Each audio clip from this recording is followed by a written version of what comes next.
दोस्तों, आज हम आपको महाभारत युद्ध के ऐसे 5 रहस्यों के बारे में बताएंगे जिनके बारे में जानकर आप सोच में पड़ जाएंगे। तो वीडियो पूरी देखिएगा, मजा आ जाएगा। और हाँ, अगर आप चैनल पर नए हैं तो ऐसी और भी वीडियोस देखने के लिए चैनल को सब्सक्राइब करना मत भूलिएगा। नंबर 1, कौरव और पांडवों के बीच नहीं हुआ था महाभारत। अब आपको यह जानकर आश्चर्य हुआ कि महाभारत में ना तो कौरवों ने युद्ध लड़ा और ना ही पांडवों ने।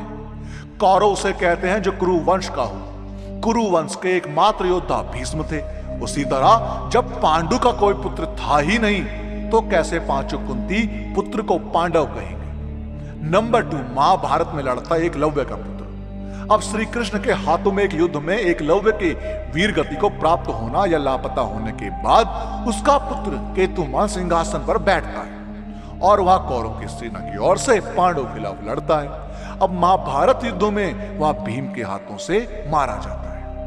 नंबर 3, श्री कृष्ण के पुत्र और महाभारत। अब महाभारत के युद्ध में श्री कृष्ण की नारायणी सेना कौरवों की ओर से पांडव के खिलाफ लड़ी थी, परंतु बलराम सहित श्री कृष्ण के सभी पुत्रों के महाभारत के युद्ध में शामिल होने का जिक्र नहीं मिलता, जबकि उस समय श्री कृष्ण के पुत्र प्रद्युम्न और साम सहित 16 महारथी पुत्र थे। नंबर 4, कुल नाश हो गया था सभी का। अब युद्ध में सभी 100 कौरव और उनके सभी पुत्र मारे गए थे।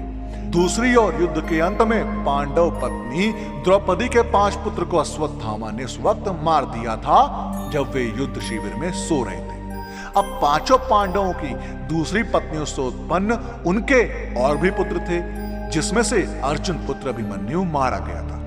अब महाभारत के अनुसार पांडवों के कुल 11 पुत्र थे, लेकिन अभिमन्यु के मृत्यु के बाद ही उनका वंश नष्ट हो गया। वह इसलिए कि अभिमन्यु का विवाह महाभारत युद्ध के पहले राजा विराट की कन्या उत्तरा के साथ हो चुका था, लेकिन उत्तरा ने एक मृत बालक को जन्म दिया था जिसे श्री कृष्ण ने पुनः जिंदा कर दिया। बस यही बालक बचा था जिसका नाम परीक्षित था। नंबर 5, ये योद्धा बच गए थे। अब लाखों लोगों के मारे जाने के बाद लगभग 24,165 कौरव सैनिक लापता हो गए थे, जबकि महाभारत के युद्ध के पश्चात कौरवों की तरफ से 3 और पांडवों की तरफ से 15 यानी कुल 18 योद्धा ही जीवित बचे थे। माना जाता है कि महाभारत युद्ध में एकमात्र जीवित बचा कौरव युयुत्सु था।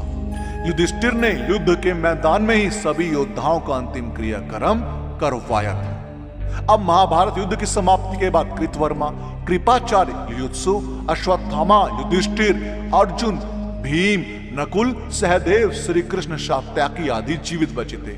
इसके अलावा धृतराष्ट्र, द्रौपदी, गांधारी, विदुर, संजय, बलराम, श्री कृष्ण की पत्नियां आदि भी जीवित थे। अब युद्ध के बाद शाप के चलते श्री कृष्ण के कुल में भी आपसी युद्ध शुरू हुआ, जिसमें श्री कृष्ण के पुत्र आदि सभी मारे गए। अब बलराम ने यहां देखकर समुद्र के किनारे जाकर समाधि ले ली। श्री कृष्ण को एक बहेलिया ने पैर में तीर मार दिया, जिसके कारण उन्होंने धीर त्याग दी।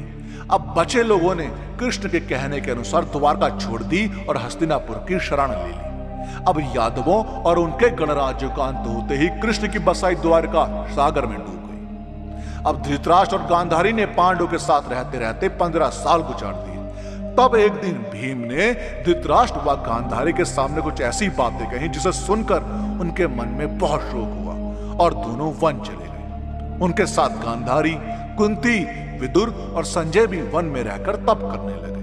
अब विदुर और संजय इनकी सेवा में लगे रहते और तपस्या किया करते। एक दिन युधिष्ठिर के वन में पधारने के बाद विदुर ने देह छोड़कर अपने प्राणों को युधिष्ठिर में समा दिया। फिर एक दूसरे दिन जब धृतराष्ट्र गंगा स्नान कर आश्रम आ रहे थे, तभी वन में भयंकर आग लग गई। दुर्बलता के कारण धृतराष्ट्र, गांधारी व कुंती भागने में असमर्थ थे, इसलिए उन्होंने उसी अग्नि में प्राण त्यागने का विचार किया और वहीं एकाग्रचित होकर बैठ गए। इस प्रकार धृतराष्ट्र, गांधारी व कुंती ने अपने प्राणों का त्याग कर दिया। संजय ने यह बात तपस्वियों को बताई और वे स्वयं हिमालय पर तपस्या करने चले गए।